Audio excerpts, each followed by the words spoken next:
नमस्ते प्रयाग। आज हम एक ऐसे सफ़र पर निकलने वाले हैं जो हमारी संस्कृति और आध्यात्मिकता की गहराइयों में ले जाएगा। जी हाँ, हम बात कर रहे हैं महाकुंभ की। महाकुंभ एक ऐसा मेला जो दुनिया भर के करोड़ों श्रद्धालुओं को अपनी ओर खींचता है। छोटा सा गांव हमारा, जहां जिंदगी शहरों से अलग है। देर रात होने की वजह से स्टेशन पहुंचने में बहुत सारी मुश्किलों का सामना करना होता है। इसलिए हम अपने गांव से जल्दी ही ट्रेन के समय के बहुत पहले ही स्टेशन पहुंच गए और यहाँ पर बिल्कुल सुनसान लग रहा होगा, क्योंकि किसी भी ट्रेन का भी समय नहीं है। और स्टेशन पे खड़े होकर मैं सोचता था ज़िंदगी के बारे में कि ज़िंदगी भी एक स्टेशन जैसी लगती है।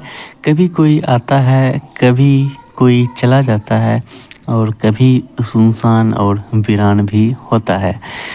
हर ट्रेन एक नई यात्रा की शुरुआत है। हर एक स्टेशन एक नई मंजिल की ओर ले जाता है। हर किसी की अपनी एक कहानी है, हर किसी की अपनी एक मंजिल है। स्टेशन पर अकेले खड़े होकर मैं महसूस करता हूँ ज़िंदगी की रफ्तार। हर पल एक नई चुनौती है, हर पल एक नई उपलब्धि भी है। साथियों, कभी कभी अकेला सफ़र हमें ये सिखा देता है कि जो भीड़ कभी नहीं सिखा पाती। अकेले यात्रा सिर्फ एक सफ़र नहीं, बल्कि आत्म खोज की प्रक्रिया है। यह हमें सिखाती है कि दुनिया कितनी बड़ी है और हम उसमें क्या कर सकते हैं। स्टेशन पे काफ़ी भीड़ है। कुछ सारे लोग हिम्मत करके चढ़ने की कोशिश कर रहे हैं और कई सारे लोग स्टेशन पर ही बैठे रह गए इस भीड़ को देखते हुए। हमने भी थोड़ी कोशिश की, लेकिन हम चढ़ नहीं पाए और इस ट्रेन को छोड़ने का फैसला किया और अगली ट्रेन का इंतज़ार करने की सोची, क्योंकि भीड़ इतनी ज़्यादा थी। कई सारे लोग प्लेटफॉर्म के बाहर भी रुके हुए थे, कई सारे लोग अंदर भी थे और कई सारे लोग गेट पे किसी तरह से ट्रेन में घुस। सबको जाना था महाकुंभ, पवित्र डुबकी लगाने। हम किसी तरह हम भी अपने आप को नहीं रोक पाए और यहाँ पर एक जगह दिखी हमको, किसी तरह हम एडजस्ट हो गए उसी में। जिससे कि बैठने की तो जगह नहीं मिली, खड़े खड़े जाना पड़ा और अंदर का आप लोग देख रहे हैं क्या हाल है। इतनी भीड़ कि नीचे भी कई सारे लोग बैठे हुए हैं, कुछ लेटे हुए हैं और हमने भी नीचे में अपना स्थान बनाया और किसी तरह से आधा सफ़र खड़े होकर, आधा सफ़र नीचे बैठकर और आधे सफ़र पे अपनी सीट का जुगाड़ करके हम पहुंच लिए प्रयागराज जंक्शन। यहाँ पहुँचने के बाद थोड़ी खुशी मिल रही थी कि हम सही समय पर यहाँ पहुँच चुके हैं, चाहे परेशानियाँ कितनी भी हो। यहाँ भीड़ तो ज़्यादा थी ही, लेकिन प्रशासन की व्यवस्था बहुत ही अच्छी थी। सुबह उतरने के बाद मेरा ये हाल था।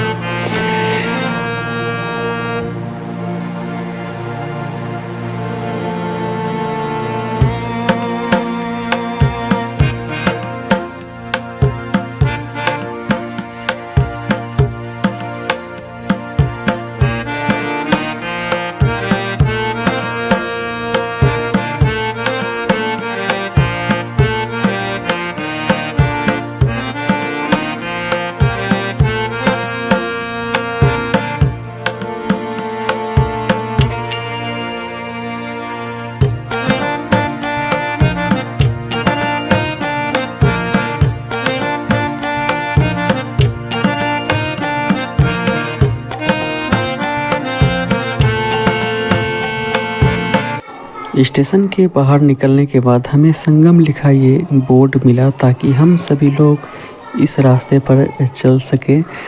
कुछ दूर के लिए ही हमें ऑटो मिला था और बाकी का सफ़र हमें पैदल ही तय करना था। एक लंबा सफ़र, जो बीमार और बुजुर्ग व्यक्ति हैं उनके लिए ये व्यवस्थाएं थी। अपनी दिन के हिसाब से ये लोग 200-300 रुपये चार्ज करते थे और संगम के नज़दीक तक पहुंचा देते थे।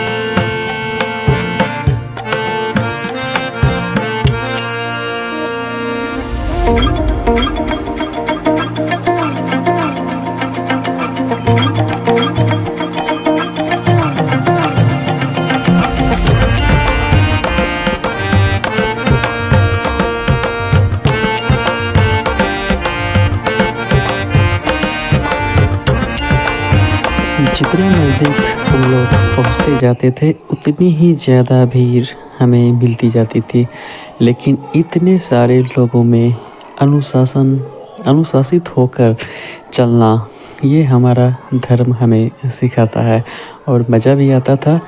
इतनी ज़्यादा भीड़ में एक साथ एकजुटता के साथ हम सभी लोग बिना किसी जाति धर्म के, बिना किसी अमीर और गरीब का भेदभाव किए हुए अपने अपने रास्ते चल रहे थे पवित्र संगम में डुबकी लगाने के लिए।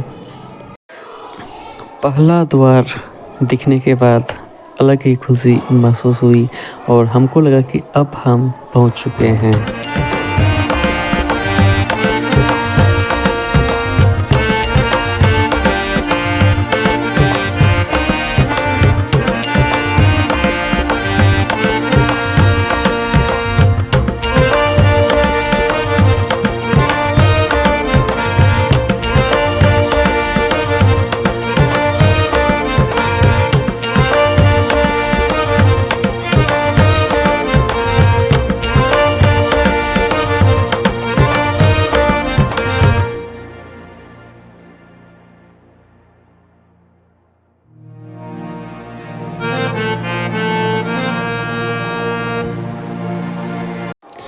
इस रास्ते से हम त्रिवेणी संगम घाट पहुंचने की कोशिश करते हैं। घाट पर शौचालय की भी अच्छी व्यवस्था थी। महिलाओं और पुरुषों के लिए अलग अलग शौचालय बने हुए थे। इतनी ज़्यादा भीड़ को देखते हुए इतनी ज़्यादा शौचालय बने हुए थे कि यहाँ पर भीड़ लगना लगभग नामुमकिन ही था। इसके बाद हम पहुँच चुके हैं त्रिवेणी घाट पर, जहाँ पवित्र संगम में डुबकी लगाने की तैयारी थी और ये हेलीकॉप्टर मानो हमारी ही फ़ोटो ले रहा हो, लेकिन पता चला बाद में कि ये हेलीकॉप्टर शायद आम पब्लिक के लिए भी होते हैं। किसी तरह से इनका टिकट बुक कराया जाता है। जो हेलीकॉप्टर से ही महाकुंभ को देखना चाहते हैं उनके लिए ये व्यवस्था होती है, या फिर सुरक्षा की दृष्टि से भी होते होंगे। त्रिवेणी घाट में पवित्र संगम में स्नान किए, पवित्र डुबकी भी लगाए और बहुत ही आनंद आया। इस अनुभव को लोग महसूस ही कर सकते हैं। हमने नहाने की कोई फ़ोटो और वीडियो नहीं ली, क्योंकि यहाँ पर काफ़ी सारे लोग भी नहा रहे थे और मुझे खुद को भी अच्छा नहीं लगा कि हम अपनी फ़ोटो और वीडियो नहाने का लें सिर्फ दूसरों को दिखाने के लिए। घाट, पवित्र त्रिवेणी घाट का ये अद्भुत सा सीन आप लोग देख सकते हैं। काफ़ी अच्छी व्यवस्था थी यहाँ पर और एक सुनसान स्टेशन से ये यात्रा शुरू हुई थी। इतनी ज़्यादा भीड़ पे ख़त्म हुई। हमें यहाँ पर 3 दिन रुकने थे। 3 स्नान हमें यहाँ करना था। ये पहला स्नान हमने किया त्रिवेणी घाट पर। इसके बाद हम अपने आश्रम को लौट चलेंगे, जहाँ हमारे रहने का ठिकाना होगा।